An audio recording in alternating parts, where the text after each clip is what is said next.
Time యూపీఎస్సీకి tuitions only in Tirumala IAS institute Chaitanyapuri. Call చేసి ఇప్పుడే జాయిన్ అవ్వండి. 4 ఎకరాల లోపు ఉన్న రైతులకు తెలంగాణ ప్రభుత్వం గుడ్ న్యూస్ చెప్పింది. ఇప్పటి వరకు 3 ఎకరాల లోపు భూమి ఉన్న రైతుల ఖాతాలో డబ్బులు జమ చేసిన ప్రభుత్వం తాజాగా 3 ఎకరాల నుంచి 4 ఎకరాల మధ్య భూమి ఉన్న రైతుల ఖాతాలో జమ చేశారు డబ్బులు.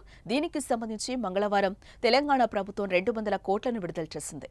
దీంతో మొత్తం ఆ కేటగిరీలో 500 కోట్లను ఇప్పటి వరకు ప్రభుత్వం రిలీజ్ చేసినట్లయింది.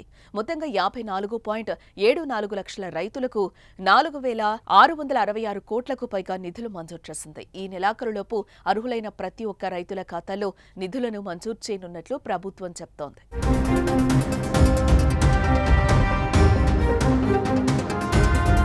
అయితే ఎకరం వరకు భూమి ఉన్న అర్హులైన రైతులకు సంబంధించి కొన్ని సాంకేతిక కారణాలతో పాటు అకౌంట్ నెంబర్లు తప్పు ఇవ్వడంతో ఇప్పటి వరకు నిధులు జమ కాలేదు.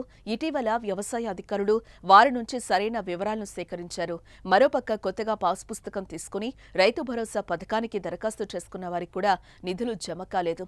ఎకరం 2 ఎకరాలు 3 ఎకరాల లోపు భూమి ఉన్న రైతులకు ఎప్పుడో జమ కావాల్సిండగా కాలేదు.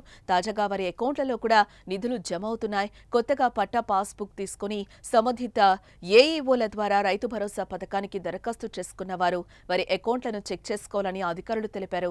4 ఎకరాల లోపు ఉన్న కొత్త పాత రైతుల అకౌంట్లలో నిన్నటి నుంచి రైతు భరోసా నిధులు జమ అవుతున్నాయి. అయితే 4 ఎకరాల కంటే ఎక్కువ భూమున్న రైతుల ఖాతాల్లో కూడా ఈ నెలాఖరు లోపు నిధులు జమ చేసేందుకు ప్రభుత్వం చర్యలు చేపట్టింది. ఆయా మండలాలు, గ్రామాల వారీగా అర్హులైన వారి వివరాలు సేకరించిన ప్రభుత్వం వారి అకౌంట్లలో కూడా త్వరలో నిధులు జమ అవుతాయని అధికారులు చెబుతున్నారు.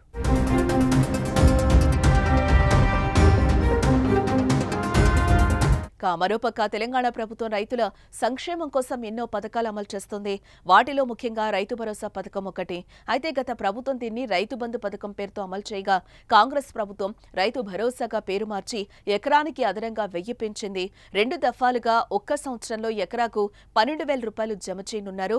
అయితే ఇప్పటికే రైతు భరోసా నిధులను అర్హులైన రైతు అకౌంట్లోకి ప్రభుత్వం జమ చేస్తూ వస్తోంది.